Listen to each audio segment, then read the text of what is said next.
WRAL is staying on top of two shootings in Raleigh within just hours of each other. Now at 7, WRAL's breaking news tracker is live with new information on these separate cases and what we know about the victims. Then North Carolina's first Buc-ee's expected to bring more people to Mebane. Our one-on-one with the city's mayor about plans to navigate the extra traffic. We're facing some ice-cold mornings before an impressive warm-up. All time out your work week and the potential for weekend rain.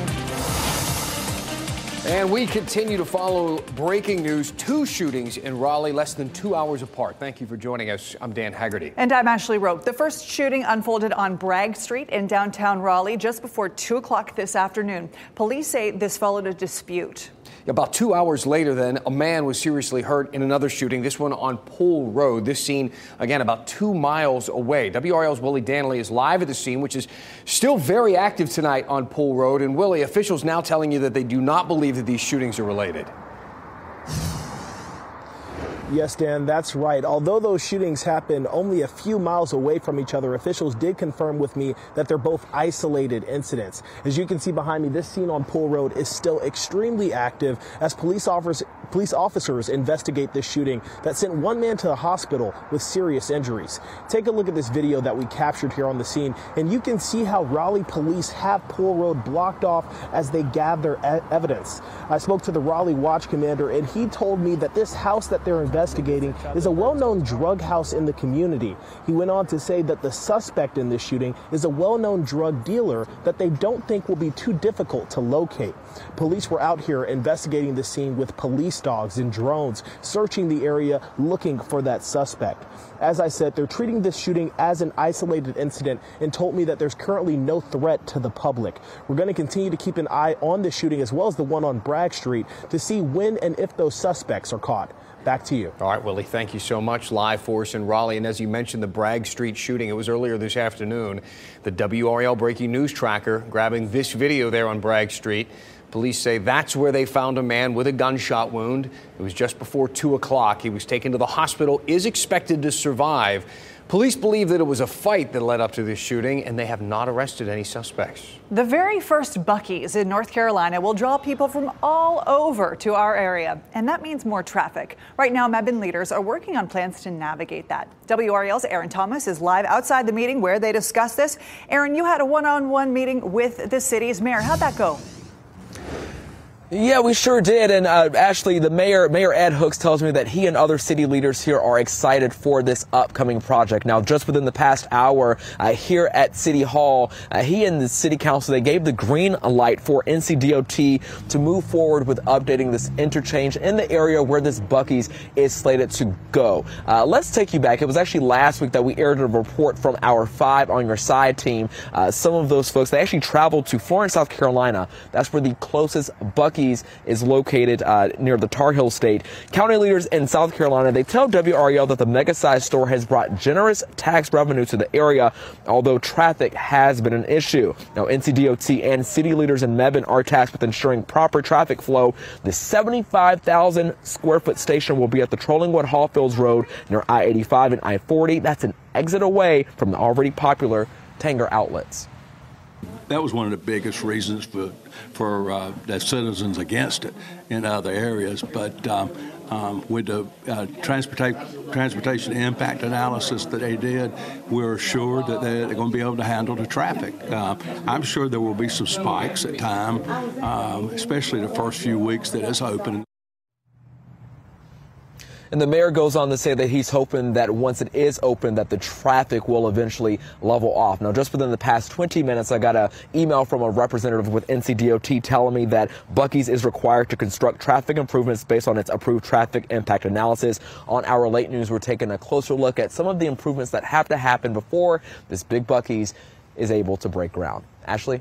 Aaron Thomas, live in Mebane. Thank you. A 62-year-old Raleigh man is accused of sexually abusing a child at his church and is now fighting to clear his name.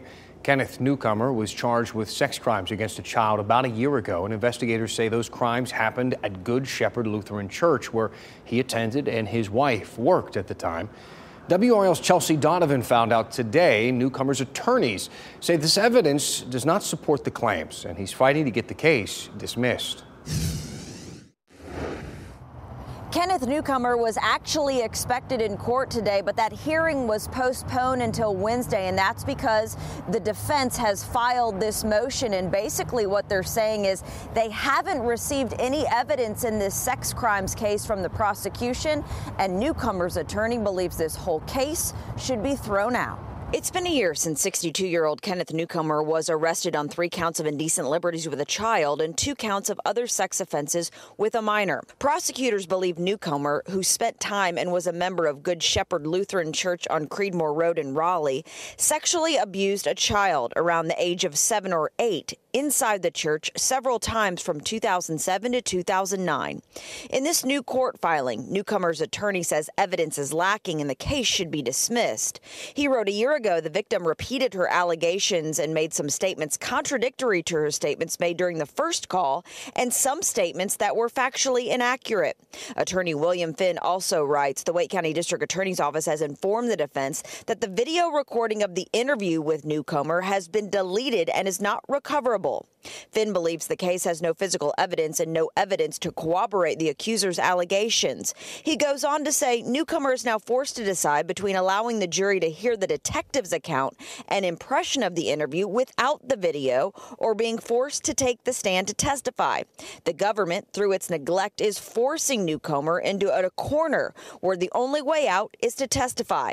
District Attorney Lauren Freeman responding to the claims today, saying her office takes the allegations seriously and it's their obligation to, quote, provide discovery to the defense counsel and seeks to fully meet this requirement to the extent that materials exist. These matters are reviewed by the court through a motion, as will be done in this case. Newcomer was previously in the Wake County Jail under a $1 million bond, but after 6 months in jail, he recently bonded out in August. Now, I reached out to his attorney several times today, but have not heard back. Chelsea Donovan, WRAL News, Raleigh.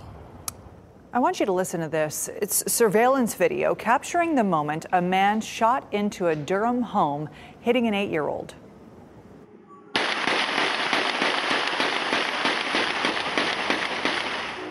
Did you keep count of that? 14 shots fired. This happened last month on Liberty Street. The girl is recovering. Police are hoping this video will help them identify the shooter. Crime Stoppers offering an award in this case. You can read more on WRAL.com and look for a live report during our late news at 10 on Fox 50 and 11 on WRAL. Protests and pressure mounting in Durham at the school system there. The Durham Association of Educators organized the rally that you see here. Certified and classified staff, along with some parents, they picketed at the downtown building. Many employees there telling WRAL the 2 staff recommended options that the board considered last Friday just didn't meet their demands, and they're glad the board decided to vote on this issue this Thursday instead. We spoke with a teacher and parent who says that this has been a real learning experience for her family. That I understand that having this day off is very hard for all families, all working families, but it's really important for us to be supportive of our school's classified staff. There's just so many people that are being affected. At last Friday's meeting, the school board unanimously voted to appoint a financial comptroller. They also agreed to meet with the Durham Association of Educators. Wake County teachers will have access to free school supplies starting tomorrow. Tools for Schools, an initiative through Wake Ed Partnership, is opening its doors at their new location tomorrow. As WRAL's data journalist Ali Ingersoll explains, the expansion comes as more teachers are turning to the shop for supplies. Keith Poston tidies up, stocking shelves with school supplies. The kids use these all the time. While the president of the Wake Ed Partnership is excited to welcome teachers to the free store at this new location, he's also disheartened that a place like this has to exist. In my opinion, and a lot of others, they shouldn't have to have a place like this, but they just don't get the amount of school supplies funding that they should, and so they have to go out and buy their own supplies for the classroom. When the partnership first surveyed educators about 4 years ago, they estimated spending between $500 and $600 of their own money on supplies annually. Now it's more than $900 a year. Inflation may be down, but the prices have kind of stayed. And there are certain items, particularly these consumable items, paper and stuff, has stayed very high. And so, yeah, the teachers are having to spend more to get the same amount of supplies. Inflation isn't only affecting how much they're spending, but also how much real money they're taking home. Starting salary for a Wake County teacher in the 2015-2016 school year was a little over $41,000 a year.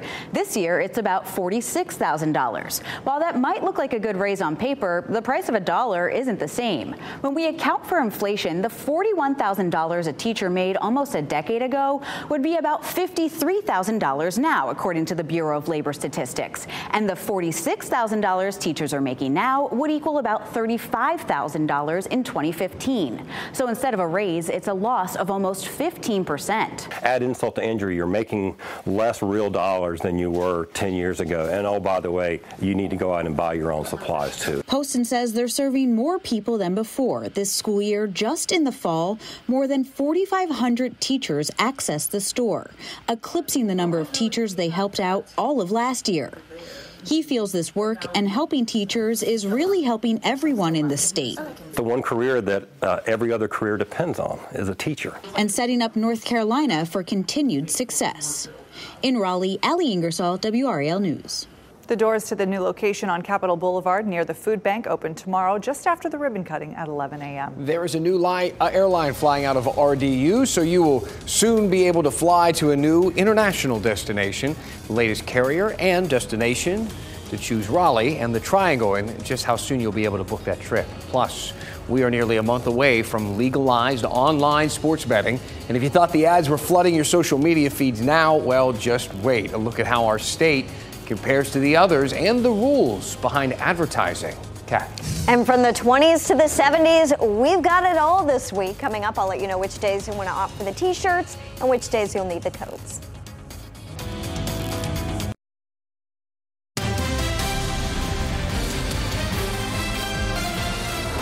Google is trying to have the verdict against them in a suit with Cary-based Epic Games tossed out. Their lawyers are making several arguments, including improper jury instructions. A federal jury ruled that the Google App Store is an illegal monopoly in December. The ruling found Google violated antitrust laws to extract fees and limit competition from Epic and others on its mobile app store. If the ruling holds, it could give developers more sway over how their apps are distributed and how they profit off them. So get ready for those sports betting ads to just flood your social media feeds and to dominate the airwaves, frankly, here in North Carolina. DraftKings that's the first sports book to make an advertisement buy right here at WRAL. You'll start seeing that. You'll start seeing this commercial with comedian Kevin Hart tomorrow, the one just popping up there. 9 companies are competing for customers to download their apps for the mobile sports betting here.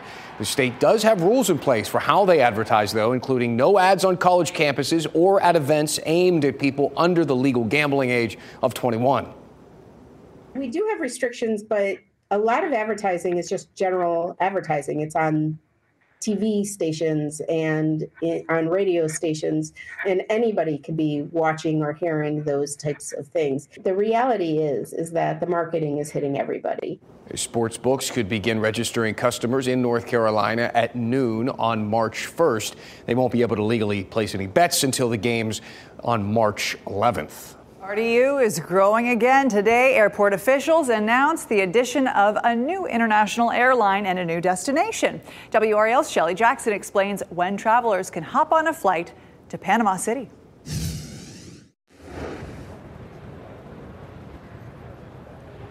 You will be seeing more international flights here on the board at RDU. Copa Airlines flights to Panama City are the 10th nonstop international destination from the airport.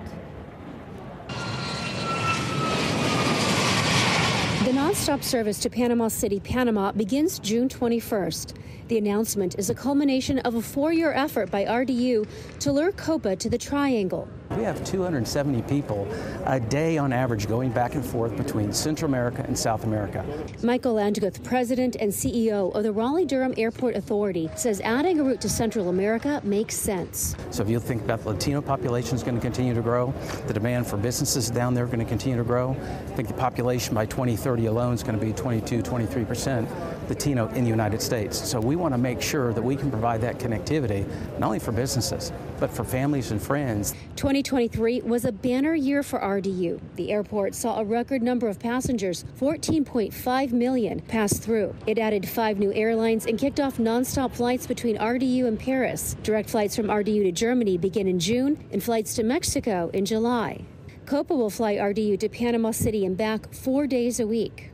Dennis Carey, Chief Commercial Officer at Copa Airlines, says the city and airport's growth made it an attractive location. What stood out is the vibrancy, the growth, and everything you know about the Triangle area, whether it's the universities, whether it's the growing research presence, industry coming into the region. Joe Malazzo, Executive Director of the Regional Transportation Alliance, says this is good news for everyone in the Triangle. All of these refer to new companies moving in, people going there, and even if you don't work for those companies, those people are buying things, those are selling things, those are and creating jobs in the market, and that allows all of us to be more successful.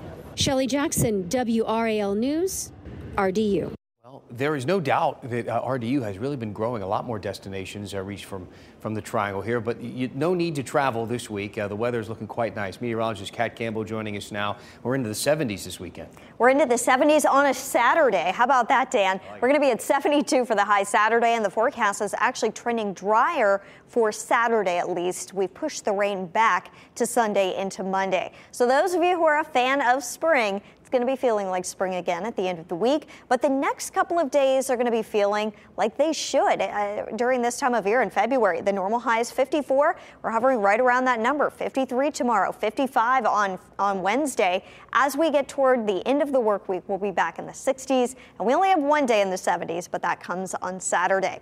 Tonight in Wilson, you can see the whirligigs twirling outside. We have a wind out of the northeast, and that wind is going to be picking up as we head into tomorrow morning and during the day tomorrow. The northeast wind is going to be bringing in some cooler air for us. It's a cooling wind for us here in North Carolina. 43 degrees outside in Wilson right now. We'll wake up to temperatures in the low 30s in the morning, but that'll come with a wind chill. So why is it going to be so windy? We've got this area of low pressure that we're watching. That's moving away from us, and we're going to be wedged between that area of low pressure and this area of high pressure. And it's that pressure difference that creates the stronger wind for us. So overnight, we'll have the wind out of the northeast, 32 in Raleigh, 34 in Fayetteville, wind chills in the 20s though in the morning. And then Wednesday morning, it's not as windy, but still a cooling flow from north to south, and temperatures are going to be in the upper 20s as you wake up on Wednesday morning. So just because you see that 72 on Saturday, don't get too excited just yet and leave your coat behind. You're going to need it tomorrow. It'll feel like 27 with the wind chill at 8 a.m. By noon, the wind chill around 41 with the temperature of 49, and temperatures in the 50s during the afternoon. Low to mid 50s, wind chills could be closer to the upper 40s. Hour by hour, if we look at the wind speed forecast, it should be around 10 to 15 miles per hour throughout the day tomorrow. And keep in mind, with the gusty winds, there will be increased fire danger. So make sure that you are not burning, especially in the southern part of our area. But if you can refrain from burning everywhere, I really would recommend doing so. Long range, we've been telling you about this for weeks now, and the Climate Prediction Center long range outlook is agreeing with what Mike and I have been telling you. Below normal temperatures are likely during the extended. So this is going to be after Valentine's Day, likely through the end of the month of February. During the same time period through February 19th, below normal precipitation is in the forecast, though. For your 7-day forecast, we've got some ups and downs that we're watching. A cooler next couple of days, but warming up for the end of the week. Friday, a 30% chance of some rain back in the forecast. That chance down to 20% now on Saturday. Sunday into Monday is our best opportunity for rain of the next week. High temperatures still in the 60s then. Okay, thank you, Kat. Some local talent on full display at the Grammys last night. A look at the big moments featuring some North Carolina natives. Oh, this was a good one. It's all coming up.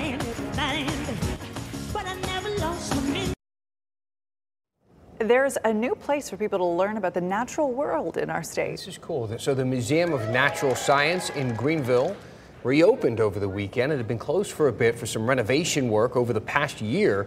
There are some new exhibits now, programs for kids, a new aquarium, and more. The best part, admission is free, and the museum will accept any donations, so be generous if you can. A native of Wilson, North Carolina, won a Grammy last night. Mary Mitchell Campbell worked as a producer on the show Some Like It Hot. The show won the Grammy for Best Musical Theater Album. Campbell graduated from UNC School of the Arts in 1992. She's performed with Alicia Keys, Katy Perry, Kelly Clarkson, the list goes on. She also worked as the musical director for the Broadway musical Mean Girls. Her win last night for Some Like It Hot is her first Grammy. Congratulations. Yeah, way to go. She's living my dream. Yeah, it's kind of a cherry on top of an already great career. Totally. And there's no doubt that female artists ruled the night. Yeah, and one you'll be very familiar with, North Carolina native Fantasia. She brought down the house with her performance of Tina Turner's Proud Mary as part of the show's In Memoriam segment. Take a look.